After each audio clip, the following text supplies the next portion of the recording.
सदर ट्रंप ने अमरीकी फौज को ईरान पर ताज़ा हमलों का हुक्म दे दिया। अमरीकी अखबार वॉल स्ट्रीट जर्नल का दावा, मुमकिन हमले हफ्ते के आखिर में शुरू हो सकते हैं। बिजली घरों, ऑयल रिफाइनरी समेत तवानाई तंसीबात को निशाना बनाया जा सकता है। अमरीकी हुकाम का तबसरे से गुरेज।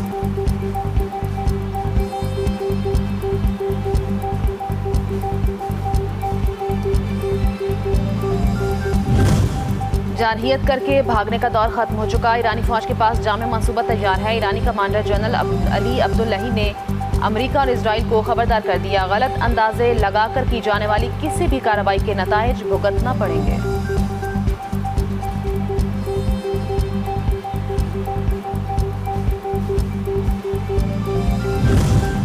अमेरिका ईरान जंग से आलमी अदम इस्तेहकाम में इजाफा हो रहा है। UN secretary general Antonio Guterres का कहना है, ईरान तनाज़े ने तवानाई मंडियों को मुतासर और खाद की कीमतों में इजाफा किया। जंग के नताइज तबाहकुन हो सकते हैं।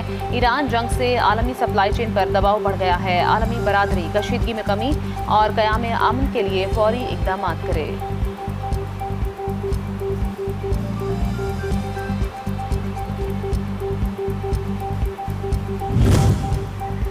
ब्रॉड पीक पर बर्फानी तोदा गिरने से लापता कोहे पैमाओं में से 8 की लाशें मिल गईं। 2 ताहाल लापता। खराब मौसम, इमदादी कार्रवाइयों में बड़ी रुकावट। 4 लाशों की शिनाख्त, 3 मैयतें पाक फौज के हेलीकॉप्टर्स के जरिए स्कर्दू मुंतकिल। मुतासरा खानदानों को मुकम्मल ताउन की यकीन दहानी।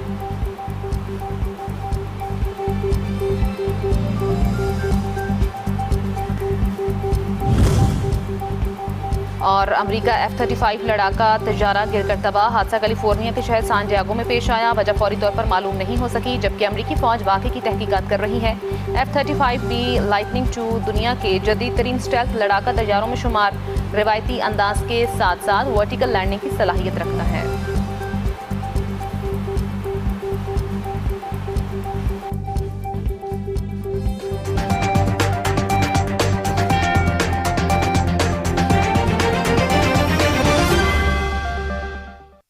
मुल्क की मौजूदा सूरत हाल, हुकूमत ने पार्लियामेंट को एतमाद में लेने का फैसला कर लिया। सेनेट और कौमी असम्बली के इजलास अगस्त में बुलाएंगे।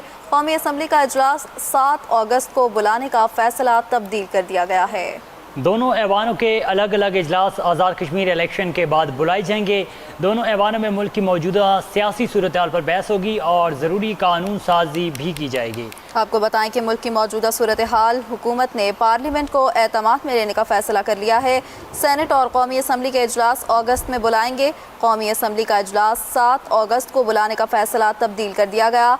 दोनों ईवानों के अलग अलग इजलास आज़ाद कश्मीर इलेक्शन के बाद बुलाए जाएंगे। दोनों ईवानों में मुल्क की मौजूदा सियासी सूरत हाल पर बहस होगी और ज़रूरी कानून साजी भी की जाएगी। मुल्क की मौजूदा सूरत हाल, हुकूमत ने पार्लियामेंट को एतमाद में लेने का फैसला कर लिया। सेनेट और कौमी असम्बली के इजलास अगस्त में बुलाएंगे। कौमी असम्बली का इजलास 7 अगस्त को बुलाने का फैसला तब्दील कर दिया गया। चेयरमैन बिलावल भुट्टो जरदारी कहते हैं कि कश्मीर इंतखाबात के पहले मरहले की क्रेडिबिलिटी का फैसला पहले मरहले में इंसाफ से होगा।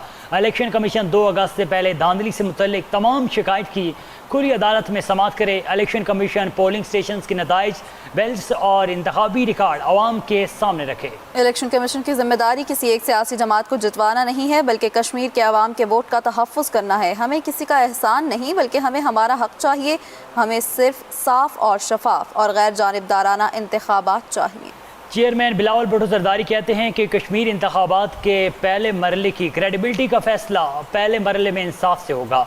इलेक्शन कमीशन 2 अगस्त से पहले धांधली से मुतल्लिक तमाम शिकायत की खुली अदालत में समाअत करे। इलेक्शन कमीशन पोलिंग स्टेशन के नताइज, बैलेट्स और इंतखाबी रिकॉर्ड आवाम के सामने रखे। इलेक्शन कमीशन की जिम्मेदारी किसी एक सियासी जमात को जितवाना नहीं है, बल्कि कश्मीर के आवाम के वोट का तहफ़्फ़ुज़ करना है। हमें किसी का एहसान नहीं, बल्कि हमें हमारा हक चाहिए। हमें सिर्फ साफ और शफाफ और गैर जानिबदाराना इंतखाबात चाहिए।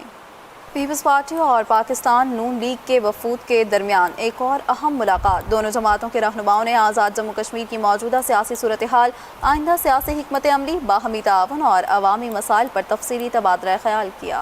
मुलाकात के दौरान खित्ते में सियासी इस्तेहकाम, जमहूरी अमल के फ़रोग और अवामी मफाद से मुतल्लिक़ मुख्तलिफ उमूर पर भी मुशावरत की गई। दोनों जमातों ने बाहमी रवाबित को मुअस्सर बनाने और सियासी ताउन के तसलसल पर इत्तफ़ाक़ राय का इज़हार किया है। पीपल्स पार्टी और पाकिस्तान नून लीग के वफूद के दरमियान एक और अहम मुलाकात। दोनों जमातों के रहनुमाओं ने आज़ाद जम्मू कश्मीर की मौजूदा सियासी सूरत हाल, आइंदा सियासी हिकमत अमली, बाहमी ताउन और अवामी मसाइल पर तफसीली तबादला ख्याल किया। मुलाकात के दौरान खित्ते में सियासी इस्तेहकाम, जमहूरी अमल के फ़रोग और अवामी मफाद से मुतल्लिक़ मुख्तलिफ उमूर पर भी मुशावरत की गई। दोनों जमातों ने बामी रवाबित को मुअस्सर बनाने और सियासी ताउन के तसलसल पर इत्तफ़ाक़ राय का इज़हार किया है। वफाकी वज़ीर इंजीनियर मीर मुकाम ने chairman Peoples Party Bilawal Bhutto Zardari की जानिब से वफाकी हुकूमत को उल्टी गिनती की धमकी पर रद्द-ए-अमल देते हुए कहा है कि बार बार धमकियाँ, उन्हें ये मालूम होना चाहिए कि अगर हम गए तो सब इकट्ठे जाएंगे। मीरपुर के अवाम ने नून लीग को वोट दिया। पीपल्स पार्टी को इल्ज़ामात के बजाय इस बात का जायज़ा लेना चाहिए कि अवाम ने इसे क्यों मुस्तरद किया। वफाकी वज़ीर इंजीनियर मीर मुकाम ने chairman Peoples Party Bilawal Bhutto Zardari की जानिब से वफाकी हुकूमत को उल्टी गिनती की धमकी पर रद्द-ए-अमल देते हुए कहा है कि बार बार धमकियाँ, उन्हें ये मालूम होना चाहिए कि अगर हम गए तो सब इकट्ठे जाएंगे। मीरपुर के अवाम ने नून लीग को वोट दिया। पीपल्स पार्टी को इल्ज़ामात के बजाय इस बात का जायज़ा लेना चाहिए कि अवाम ने इसे क्यों मुस्तरद किया।